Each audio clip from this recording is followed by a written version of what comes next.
do 17 ao 18, diz assim: é melhor sofrer por fazer o bem. Olha só, hein? É melhor sofrer por fazer o bem, se for da vontade de Deus.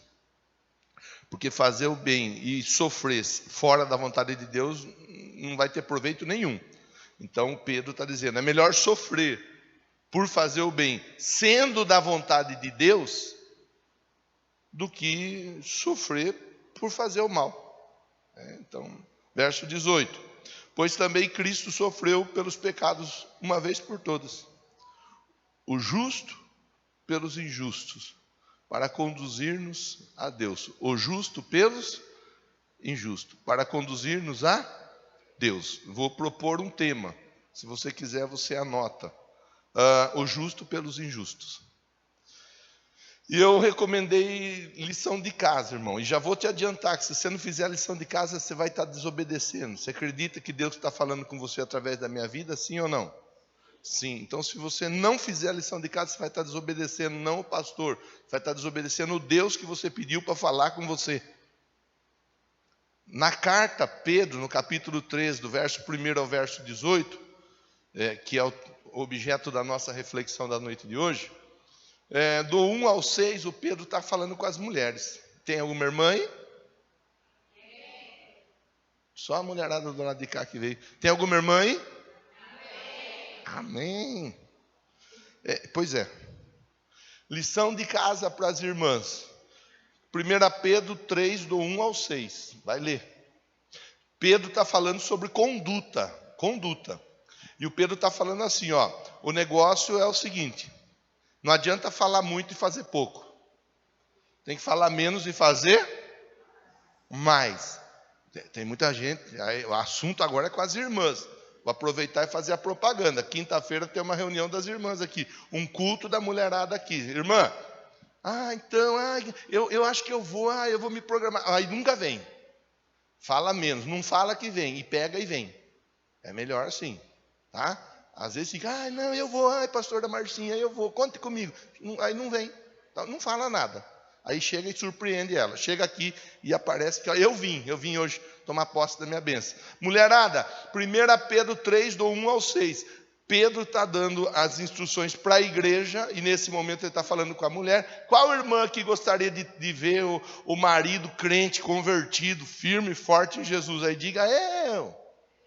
Eita, que é nem fraquinho.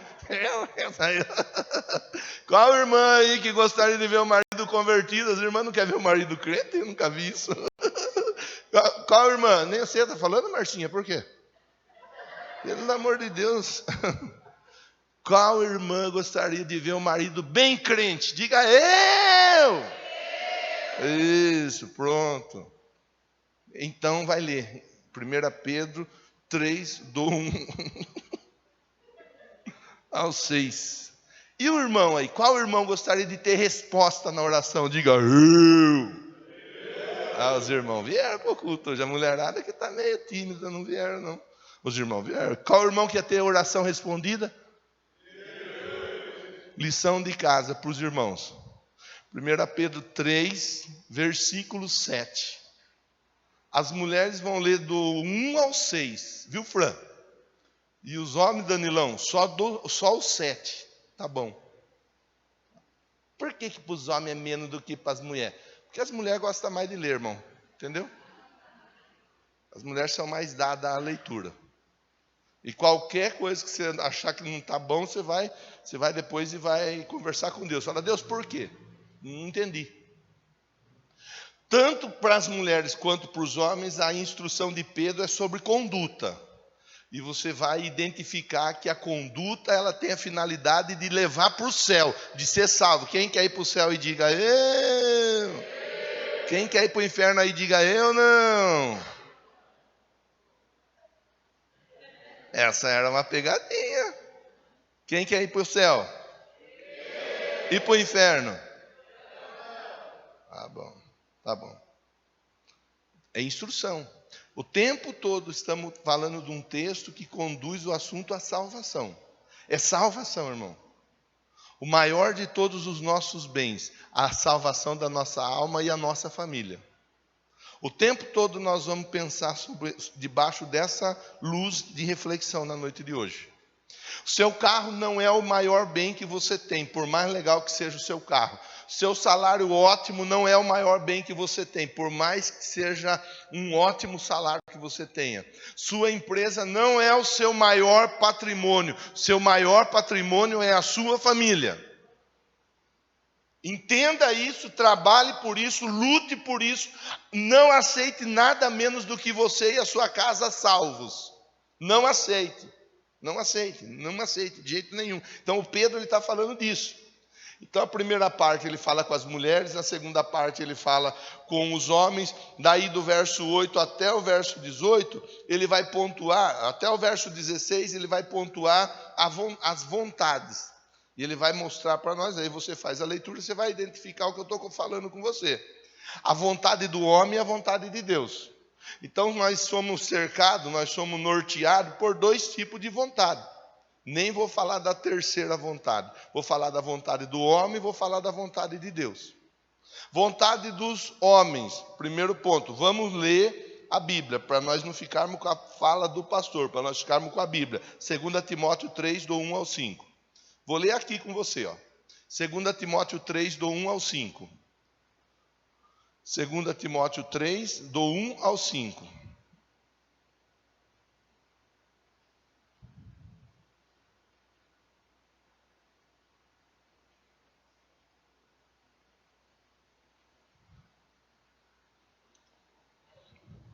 Saibam disto, nos últimos dias sobrevirão tempos terríveis. Últimos dias é o que nós estamos vivendo agora. Saibam disso, nos últimos dias sobrevirão tempos terríveis. Os homens, olha Paulo falando com Timóteo, nos últimos dias. Isso foi falado há 2000 anos atrás. E veja se não é atual. Nos últimos dias sobrevirão tempos terríveis. Os homens serão egoístas, avarentos, presunçosos, arrogantes, blasfemos, desobedientes aos pais, ingratos, ímpios, sem amor pela família. Olha só, ingratidão, algo que está tão em alta.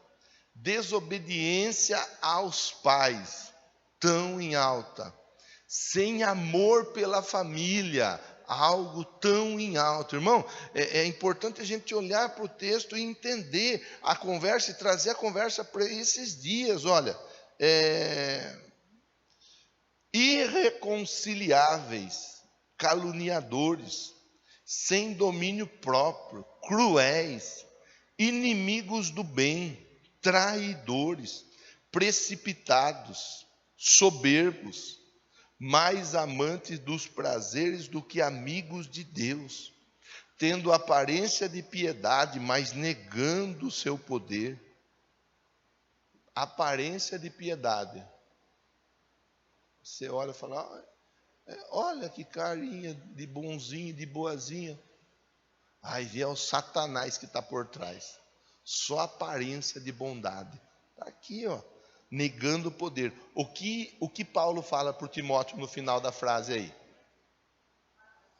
Faz o quê? Afasta. A Bíblia diz que as más conversações, elas fazem o quê com os bons costumes? Corrompem. A igreja dos últimos dias, a igreja dos últimos tempos, precisa estar sensível. Aliás, hoje de manhã na escola bíblica, quem não vem perde, irmão. Se você pode fazer uma forcinha e vir, venha. Porque a gente aprende bastante na escola bíblica. Nós falamos da importância da sensibilidade, do discernimento. E aqui está dizendo assim, ó, afasta dessas pessoas. Afaste. Aí você vê uma lista de adjetivos, que mostram o comportamento de pessoas que estão preocupadas único e exclusivamente com o próprio umbigo. A pessoa só está preocupada em ver o bem-estar dela. Ela não está preocupada em ver o bem-estar da família. O texto fala disso. Ela não está preocupada em ver o bem-estar dos amigos. Ela não está preocupada em ver o bem-estar dos colegas de trabalho. Ela não está preocupada em ver o bem-estar dos vizinhos. Não está preocupada em ver o bem-estar dos irmãos em Cristo. As pessoas estão preocupadas em ver o bem-estar delas próprias, única e exclusivamente. E o que a Bíblia fala? Qual é a recomendação da Bíblia? Afaste-se deles. Porque se você não se afastar de gente que se comporta dessa maneira, pensando apenas e única e exclusivamente em si próprio, você vai acabar se tornando dessa mesma maneira. Você vai acabar ficando uma pessoa egoísta. Você vai acabar ficando uma pessoa egocêntrica. Você vai acabar se tornando uma pessoa que só se preocupa com você. Não se preocupa nem com a própria família. Por que muitas famílias ruem? Muitas famílias vão assim, num despenhadeiro, barranco abaixo. Via de regra, porque o marido só está pensando nele mesmo. Ele não está pensando na esposa, ele não está pensando nos filhos. A esposa só está pensando nela. Ela não está pensando no marido, ela não está pensando nos filhos. E aí começa aquela derrocada, começa a cair. Geralmente é assim. Você vai olhar na empresa onde a pessoa trabalha, é a mesma história. Muitas das dificuldades que acontecem no ambiente de trabalho é porque o colaborador daquela empresa está preocupado com ele mesmo. Ele não está preocupado com o coletivo. Ele quer saber dele. Se o assunto dele estiver bom para os outros, não importa como que está. E Pedro, ele está falando com a igreja, ele está chamando a igreja para pensar num assunto importante. Olha, primeiro, mulherada, pense no seu marido. Segundo, ó marada, pense na sua esposa e pense nos seus filhos. Trate as suas filhas e as a sua esposa como um vaso frágil, de honra e frágil. Trata diferente, não trate como você trata os seus colegas do futebol, seus colegas do esporte ou do lazer. Trata de maneira diferenciada. Não seja alguém que pensa somente em si. Aí ele chama atenção para as vontades. A vontade do homem é essa. O importante é que eu esteja bem. Se eu estiver bem, os outros eu não quero nem saber. E se eu estiver bem, a minha família, cada um que corra atrás do seu prejuízo. Esse é o espírito que impera nesses dias, irmão. Por isso você vê tanta família desajustada. Por isso você vê tantos casais desajustados. Por isso você vê tantos relacionamentos familiares desajustados. Porque a pessoa, via de regra, ela está pensando nela. Ela não está pensando na família. Ela não está pensando no coletivo. Em igreja, a aplicação se dá da mesma forma.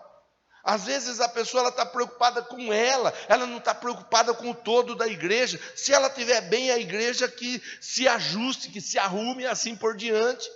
É um pensamento contrário aos princípios bíblicos.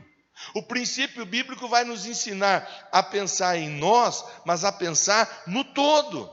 Não pensarmos em nós única e exclusivamente. Olha aqui, pensamento, a vontade dos homens. Olha o texto de Mateus 26. Mateus 26, 39. Mateus 26, 39. Diz assim, indo um pouco mais adiante, prostrou-se com o rosto em terra e orou. Meu Pai, se for possível, afasta de mim este cálice. Mateus capítulo 26, verso de número 39. Meu Pai, Jesus, falando, se for possível, faz o quê? Passa de mim esse cálice. Que eu não precise beber desse cálice. E é interessante que muitas vezes nós vemos pessoas assim. A pessoa passando por um momento adverso ali, mas ela não está querendo beber daquele cálice. Jesus precisava beber daquele cálice. Às vezes a pessoa ela quer passar o cálice dela para outro beber. E, irmão, o meu cálice, quem vai beber sou eu. Nem a minha esposa vai beber o meu cálice por mim. E o cálice dela, quem vai beber é ela. Por mais que eu a ame, eu não vou beber o cálice dela. É assim. Jesus, em um dado momento, ele falou, a minha vontade, se for possível que o Senhor passe esse cálice. Aí logo a seguida ele emenda, Todavia não seja a minha vontade, mas seja a vontade do Senhor. Vontade dos homens, vontade de Deus. Vamos ver qual é a vontade de Deus. 1 Timóteo 2, 3 e 4. 1 Timóteo 2, versículo 3 e versículo 4. Deus, nosso Senhor, que deseja que todos os homens sejam salvos, cheguem ao conhecimento da verdade. Deus, nosso Senhor, que deseja que todos os homens sejam salvos e cheguem ao conhecimento da verdade. 1 Timóteo 2, verso 3 e verso 4. Qual que é a vontade de Deus? Que todos os homens sejam o quê? E conheçam o quê? Está escrito aqui? Tá. A vontade de Deus, Ele deseja que todos os homens sejam e conheçam o quê? Essa é a vontade de Deus. Qual que é a vontade de Deus, então, para todos nós? Que nós sejamos e conheçamos. Pronto. A vontade de Deus é que todos nós andemos de carro importado. É isso que está na Bíblia? Não tem problema e não é pecado a pessoa andar de carro importado. Mas não é essa a vontade de Deus. O plano de Deus é outro. A vontade de Deus é que todos tenham um salário acima dos 10 mil reais. Não é essa a vontade de Deus. Não é isso que está na Bíblia. Assim que Deus quer que todos nós sejamos pessoas vitoriosas, financeiramente, profissionalmente falando. Mas o plano de Deus, antes de qualquer coisa, é que todos nós sejamos e conheçamos o quê? A verdade. Então eu preciso entender, em primeiro lugar, qual é a vontade de Deus. A vontade de Deus é que todos sejam salvos. Todos, ele diz, todos, então ele está falando de toda a nacionalidade, ele está falando de todo sobrenome, ele está falando de todo tipo de pessoa no tocante à vida monetária da pessoa, rico ou pobre, assim por diante. Todo. Se é todos, eu e você estamos na lista de Deus. Fala para quem está pertinho de você. Você está na lista de Deus. Amém, graças a Deus. Vontade do homem, vontade de Deus. Agora nós vamos para o verso 17 e verso 18, onde vai mostrar o propósito do sacrifício de Jesus. Propósito do sacrifício de Jesus. Vai juntando tudo, irmão. Falei com você no início, 1 Pedro 3, do 1 ao 18, o assunto salvação. Mas ele vai desenrolar o assunto salvação, primeiro chamando a atenção das mulheres. Mulheres, fala menos e faz mais. Homens, não sejam truculentos. Trate a mulher do jeito que ela deve ser tratada, para que a sua oração seja respondida. Depois ele vai mostrar o quê? A vontade dos homens, e ele vai mostrar qual é a vontade de Deus. Agora nós vamos entender. Há um propósito no sacrifício de Jesus. Então, qual é esse propósito? Verso 18. Cristo sofreu pelos pecados, uma vez por todas. Cristo sofreu pelos pecados, uma vez por todas. O justo pelos injustos, para conduzir-nos a Deus. Qual é o propósito do sacrifício de Jesus? Nos conduzir a... Está aqui, está projetado. 1 Pedro 3,18. Para conduzir-nos a Deus. Esse é o propósito. Você está aqui na noite de hoje, você deve entender isso daí. O propósito maior de Deus na sua vida é que você seja um salvo. Eu não sei como você vem, o que você traz dentro do seu coração. Não sei qual é a sua lista de oração, sua lista de desejos, sua lista de buscas que você está fazendo. Eu não sei. Mas Deus me manda dizer para você que o projeto principal dele para você, para a sua vida e para a sua família é a salvação de Deus. É a salvação da sua alma. Esse é o plano. O sacrifício de Jesus foi para que os homens fossem conduzidos a Deus. João 3, capítulo 3, verso 17. João 3, 17. Vamos ler. João 3, 17. Deus enviou seu Filho ao mundo. Para quê? Para condenar o mundo, é isso? Para quê? Não para condenar o mundo, mas para que o mundo fosse... Aqui eu abro um parênteses para a gente pensar junto, irmão. Se Deus não mandou Jesus para condenar o mundo, como que às vezes tem pessoa que se atreve a querer condenar o outro? Ah, fulano não pode ir na igreja, Beltrano não vai na igreja. Se fulano for na igreja, então eu não vou. Se Beltrano for na igreja, então eu não vou. Ah, fulano não pode batizar, Beltrano não pode batizar. Se fulano batizar, se Beltrano batizar, então está tudo errado. Quem foi que deu a autorização para julgar e condenar alguém? Se na Bíblia está escrito que Jesus não veio para condenar, ele veio para salvar. Você vê como que é um assunto sério? Que às vezes nós como igreja, nós não tomamos cuidado e acabamos às vezes até tropeçando. Fala para quem está pertinho aqui de você. Você não foi constituído juiz para condenar ninguém. Não caia nessa armadilha. Isso é uma armadilha, irmão. Nós não estamos aqui para condenar ninguém. Eu não estou aqui para dizer quem pode e quem não pode participar de Santa Ceia. Eu não estou aqui para dizer quem pode e quem não pode passar pelas águas do batismo. Eu não estou aqui para dizer quem pode e quem não pode frequentar a igreja. Eu estou aqui para dizer, Deus enviou o Filho dele para que o mundo fosse salvo.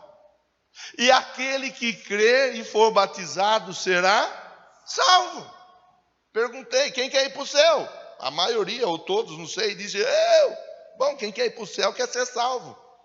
Se quer ser salvo, então tem que passar pelas águas do batismo.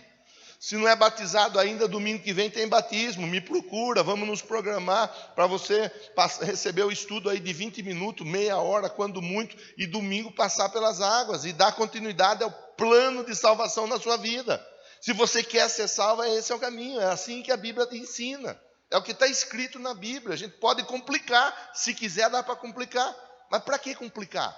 Se além de dar para complicar, dá também para simplificar. Vamos simplificar.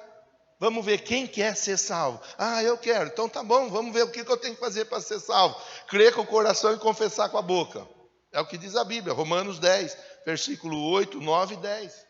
Com a boca, com o coração você crê para a justiça, com a boca você confessa para a salvação. Pronto, acreditou, confessou. Aquele que crê e for batizado será salvo. Batismo público, testemunho público de que está entregando a vida para Jesus e que vai se deixar ser conduzido por Deus através da palavra dele. É o plano de salvação, é o projeto de salvação, o propósito de Jesus, propósito do sacrifício de Jesus. Vamos seguir, Romanos 5:8. Romanos 5:8. Mas Deus demonstra seu amor por nós. Como que ele demonstrou? Cristo morreu em nosso favor, quando nós ainda éramos, e tem gente que fala assim, ó, eu preciso dar uma melhorada, depois que eu melhorar, daí eu vou para Jesus. Então você não precisa de Jesus. Se você consegue melhorar sua vida sozinho, você não precisa de Jesus. A única coisa que você precisa é arrumar um céu para você ir morar no seu céu. Deus demonstra o amor dele para conosco. Cristo morreu por nós. Quando? Quando nós ainda éramos pecadores. Ele olhou para todos nós e disse assim, ó, eu amo esse povo. Tem uma música que fala assim, né? Não vou desrespeitar ninguém aqui, eu me incluo na história. Você não vale nada, mas eu gosto de você. É isso. Deus nos ama. E nós éramos encardidos. E nós éramos falhos. E nós éramos pecadores. Nós éramos pessoas cheias de dificuldade. E daí? Ele já sabia disso. Ele já sabia disso. Ele morreu por nós. Ainda assim, está aqui, ó. Outro texto, 1 Coríntios 15, 21. 1 Coríntios 15, 21. Visto que a morte veio através de um só homem, Jesus, também a ressurreição dos mortos veio por intermédio...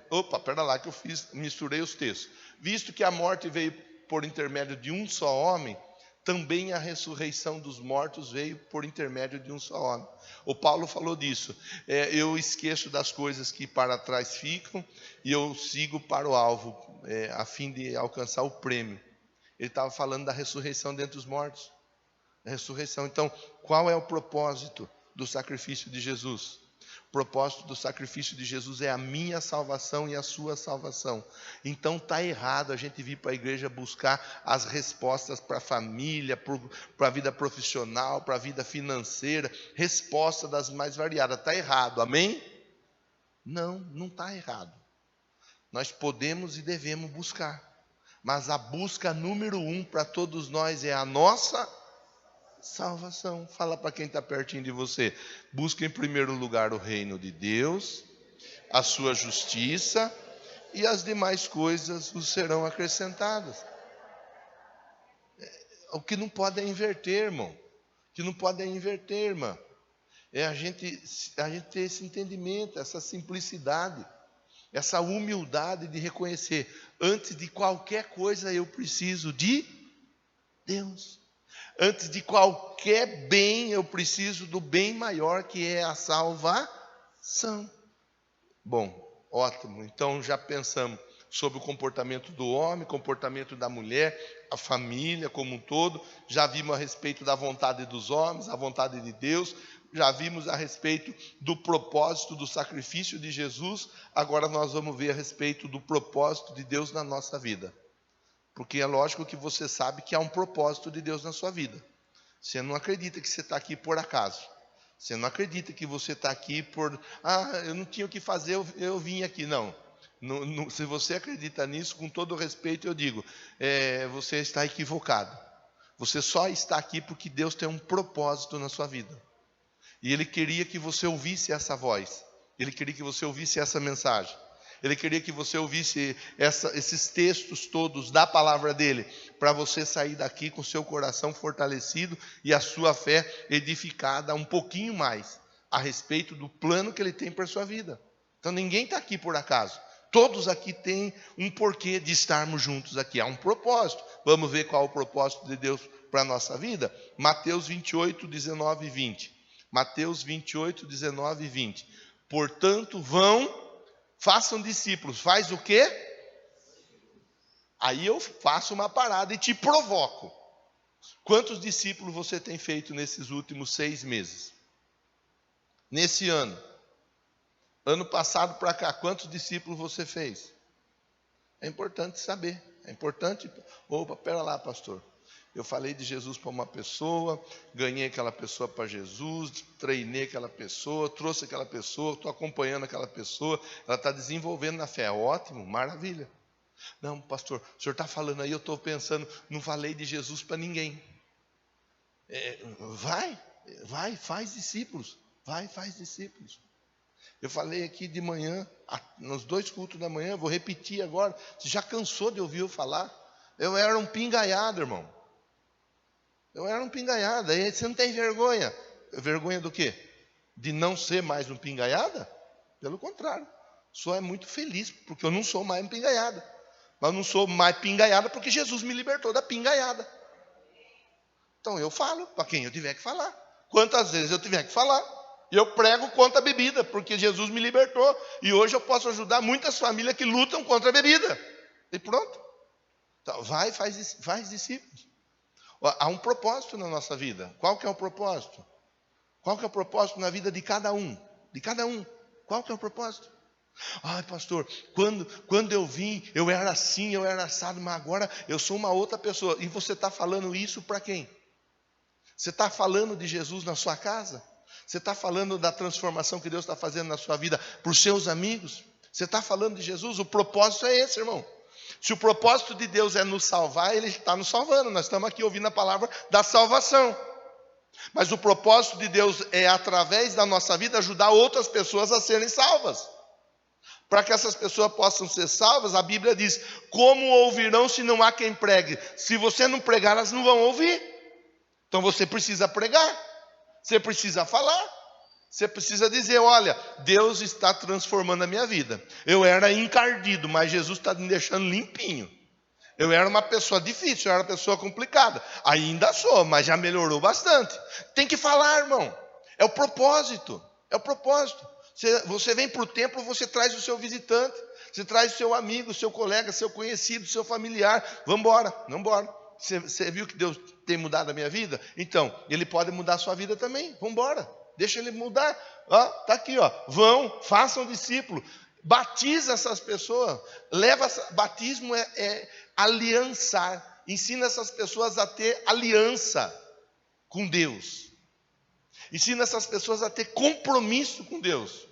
Ensina essas pessoas que os dias de hoje, esses dias que nós estamos vivendo, são dias que as pessoas, elas estão aprendendo a serem desaliançadas, incircuncisas. Quando Davi foi diante daquele gigante, qual foi a frase que ele disse? Quem é esse incircunciso? Quem é esse sem aliança? Quem não tem aliança perde, mas quem tem aliança vence.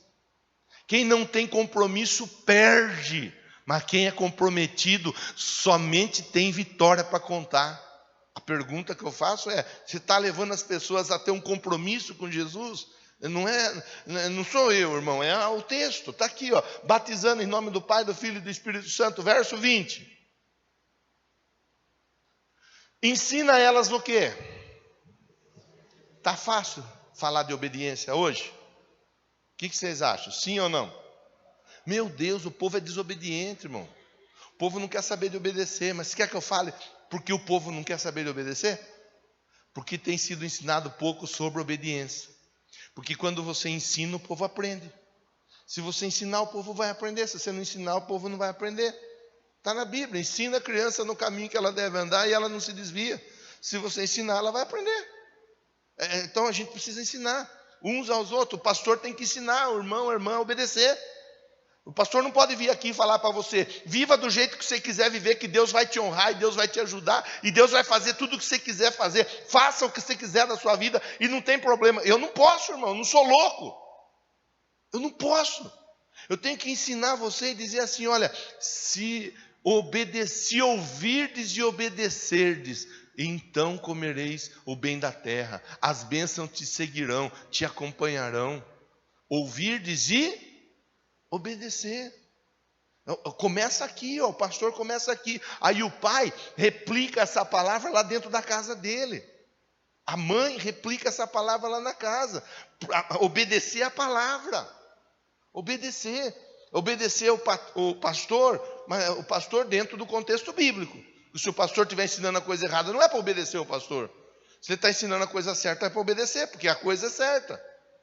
Obedecer o professor, obedecer a professora, obedecer o patrão, obedecer a patroa, obediência. Ensina eles a obedecer, ó, o propósito de Deus para a nossa vida. Ó. E olha que legal, ó, eu estarei sempre convosco. Fale para quem está pertinho de você, massagear um pouco agora, né, irmão? Precisando de uma massagem, né? Fala assim, ó, Deus está com você o tempo todo. Você não está sozinho um minuto sequer. Palavra boa, hein, irmão? Vou falar de novo, hein? Você não está sozinho um minuto sequer. O Senhor está com você o tempo todo. Graças a Deus. Vamos continuar. Nós temos que continuar. Atos 1:8. É propósito de Deus para nós, através de nós. Qual que é o propósito? Atos 1:8. Receberão poder quando o Espírito Santo descer sobre vocês. E vocês serão o quê? Testemunha. Testemunha. É o chamado da igreja, é o propósito da igreja. Por isso, irmão, que nós temos que pensar, conversar sobre isso. Essa tem que ser uma conversa importante para nós. Você vai para a sua célula essa semana, pega alguém, ora por alguém, chama alguém, convida alguém, leva alguém com você na célula. Seja testemunha, fale para as pessoas do que Deus tem feito na sua vida e através da sua vida. Fale para as pessoas o que Deus tem feito aqui nesse lugar. E Deus tem tocado na vida das pessoas aqui nesse lugar. Pessoas têm sido tocadas por Deus. A obra está sendo desenvolvida. Salvação está sendo manifesta no nosso meio. Junto com a salvação vem as demais coisas. Se as demais coisas ainda não chegaram, quer dizer que Deus não está fazendo nada, é isso? Não. Filipenses 1:6 ensina: aquele que começou a boa obra é fiel para completá-la. Outro texto, João 15:16. João 15:16. Vocês não me escolheram, mas eu escolhi vocês, para que vocês vão e deem fruto. Frutifica, irmão. Dá fruto. Olha que coisa jóia. Olha que coisa jóia Deus falar com você. Deus está me usando para falar com você. Deus está me usando para dizer para você assim, ó, você é uma pessoa fértil. Vou dizer de novo, você agarra.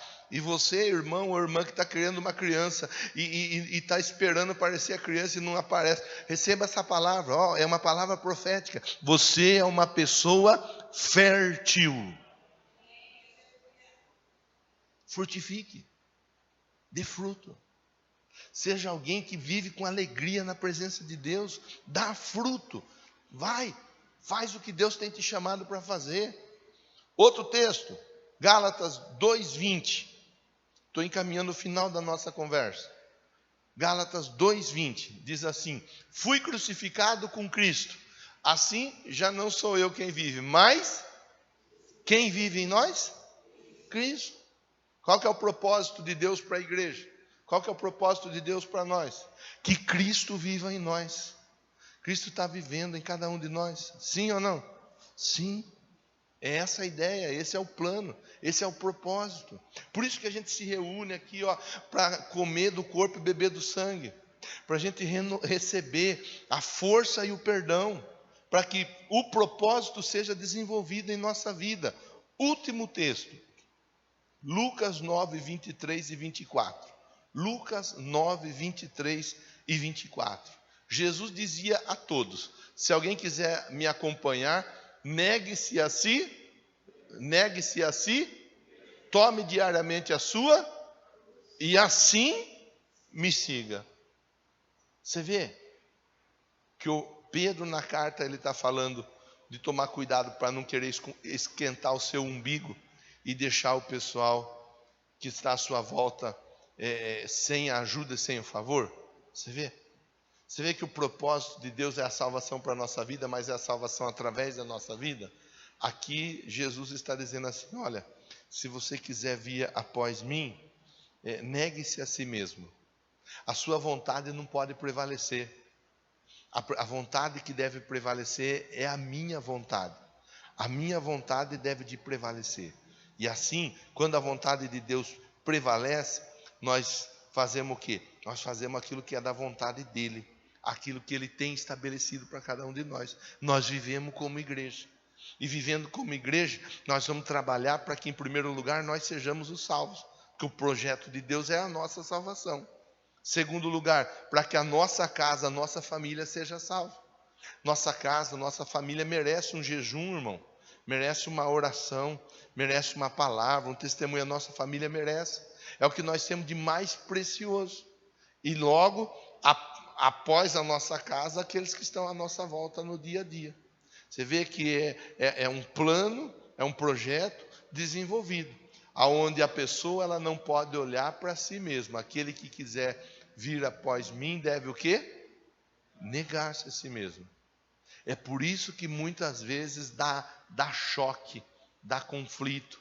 Por isso que muitas vezes as pessoas elas estão entristecidas, porque elas estão querendo que a vontade dela prevaleça, deixando a vontade de Deus de lado.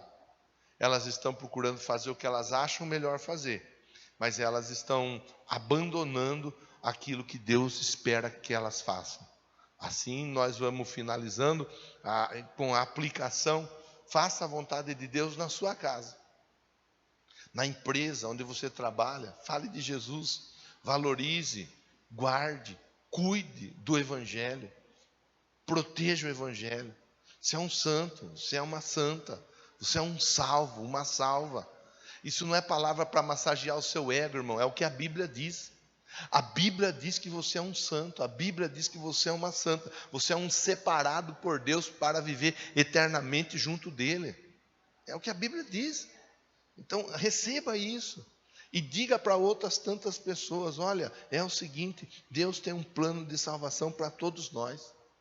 Ele me salvou e Ele quer te salvar também.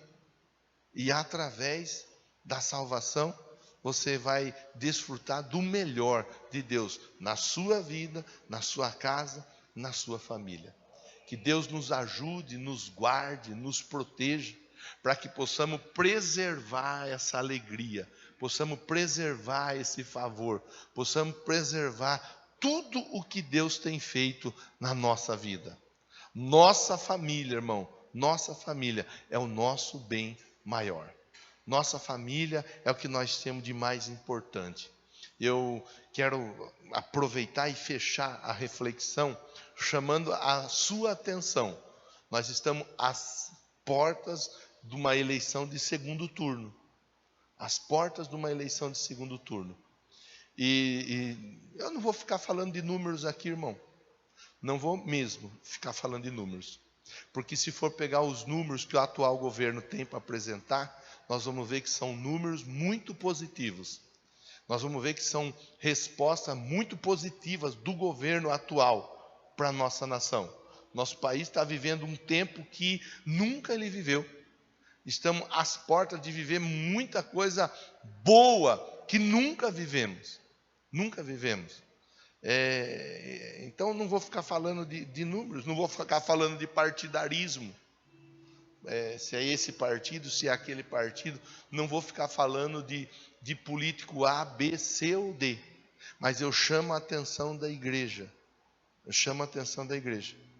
Porque essa eleição que está por se findar no dia 30, é uma eleição que com toda a certeza vai nortear o seu bem maior, que é a sua família.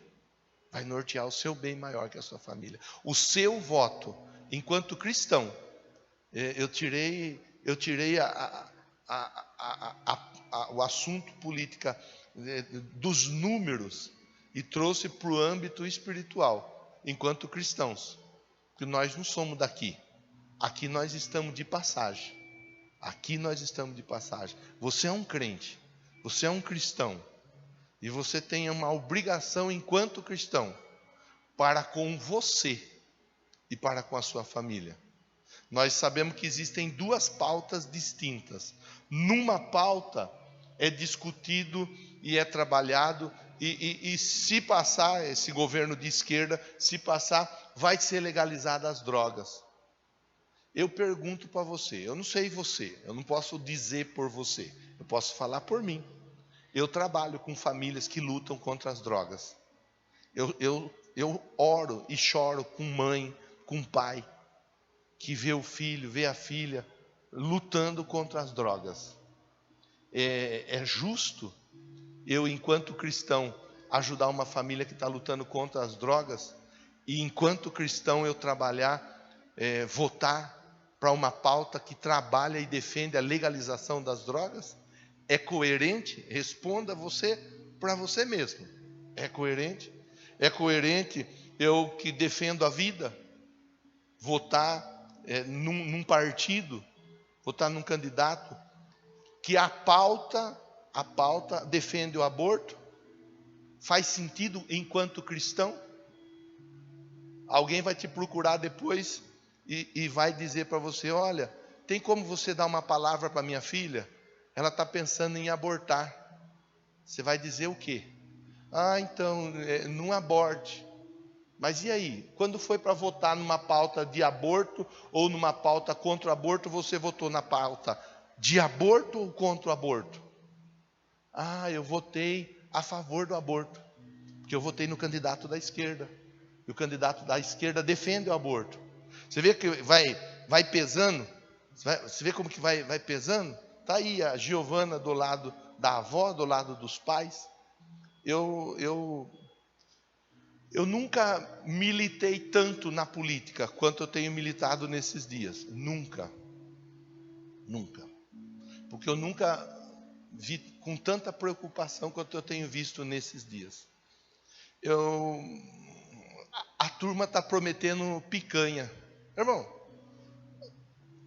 trabalharam 15 anos, não deram picanha para ninguém. Você acha que agora vai dar picanha? Você não cai nessa conversa, né? Você não acredita nessa mentira, né? Picanha. Eu não estou trabalhando pela picanha no meu prato. Eu estou pensando no Luiz Felipe ali na frente. Eu estou pensando no meu filho. Hoje de manhã, eu, bicudo do jeito que sou, escutei a pastora Kátia conversando. Não sei com quem que ela estava conversando, só que eu escutei a conversa dela, já na entrada do templo. Ela falando: eu ainda vou ter vida longa, porque eu vou ter a alegria de ver o meu neto pregando a palavra. Essa era a conversa dela. Eu fiquei tão feliz de ouvir aquilo ali. Está pensando em ver o neto pregar a palavra. você tem a Giovana, você tem o Luiz Felipe, você tem o Lucas, tem a Alice. Imagine essa criançada toda, se a gente não tomar cuidado com o nosso voto no dia 30. Há outras tantas crianças, né? Há filho e neto e bisneto, talvez eu, dentro de uma sala de aula. Você está parando para pensar lá na frente. Não é agora, irmão. Não é na picanha no prato agora. Renata, tem o Miguel, não tem o Miguel? Você gosta do Miguel, Renata? Não gosta não, né? Baba nele todo dia. Vó babona. Mas você já pensou? A Gigi entrar no banheiro para ela fazer uma foto, como as meninas gostam de fazer foto no banheiro. Ela entrar logo atrás, entrar um barbudo, e aí? Já pensou, Leandro? Você tem uma menina bonita igual a Mariane? Você vai ficar em paz? Isso é coisa que a igreja tem que pensar. Isso é coisa. Os partidaristas não estão preocupados com isso. Os partidaristas não estão preocupados com isso. Os partidaristas estão pensando em ver quem vai ganhar. Se é o partido da direita ou o partido da esquerda. Eles não querem nem saber do seu filho, da sua filha, do seu neto, da sua neta. Eles não estão preocupados com a sua família. Se você não se preocupar com a sua família, irmão, não pense que os outros vão se preocupar. Por isso, eu finalizo a conversa. O Pedro ele está conversando. Ele está dizendo assim, para a igreja. Jesus, o justo, ele morreu pelos injustos. Jesus, ele fez pelos outros. Ele não precisava de salvação, ele já era Deus. Mas ele morreu para salvar a humanidade. Às vezes é hora da gente pegar e parar e pensar, opa, pera lá, que não é o meu umbigo, não é a minha picanha no meu prato, o futuro do meu filho, da minha filha, do meu neto, da minha neta e assim por diante. É o futuro da nação que eu vou deixar para os meus filhos. Eles não têm poder de voto hoje. A criançada não vota hoje. Hoje quem vota somos eu e você.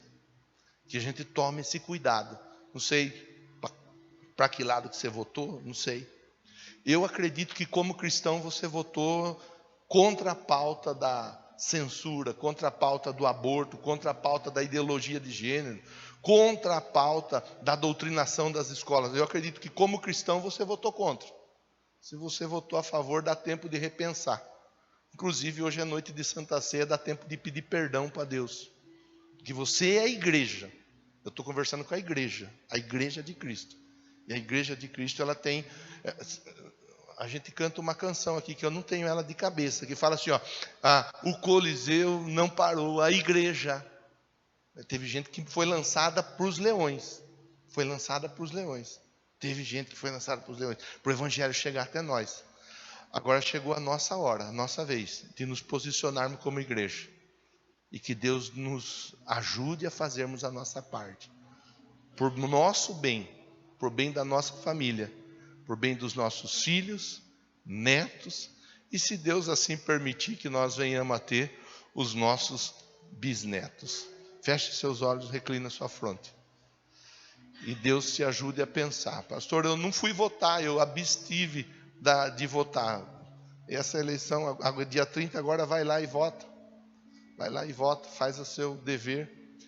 Pondere como cristão, se é uma pauta de esquerda ou uma pauta de direita. Pastor, eu estou aqui, o senhor está falando aí, eu estou pensando. É tanta coisa, irmão, é tanta coisa ao mesmo tempo e é tão pouca coisa. É apenas e tão somente pensar, opa, pera lá, eu sou um cristão. E como cristão, 1 João capítulo 2, verso 6, diz que eu devo andar como Cristo andou. Só isso. Nada além disso. Meu Deus, nos ajuda a fazermos a coisa certa. Nos ajuda a nos posicionarmos da maneira certa.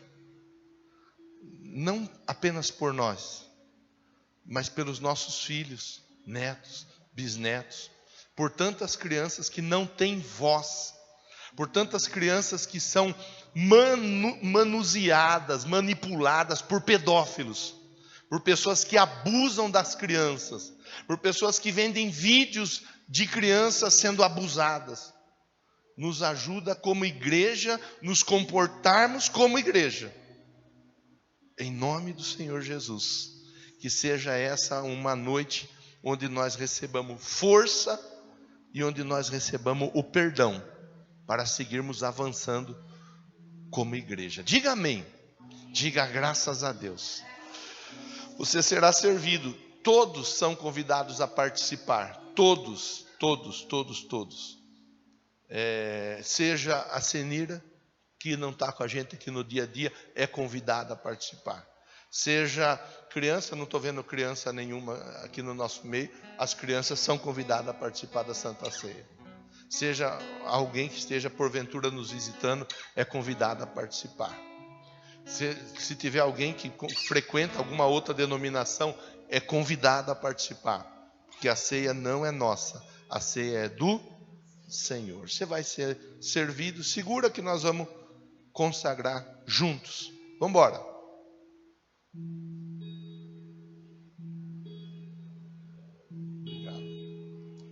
Lutamos com armas de fé e nada irá existir enquanto adoramos.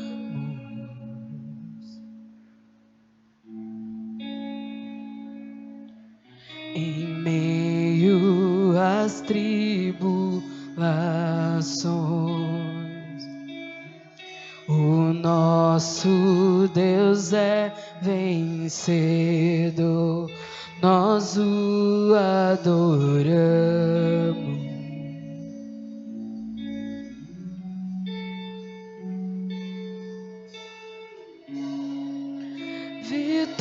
Vitorioso és, na tempestade está teu nome infalível é, os reinos em vão, teu trono acima está, teu nome imutável é.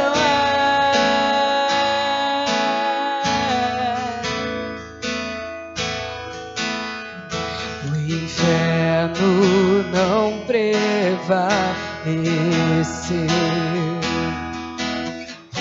e nada irá me impedir, eu te adorarei.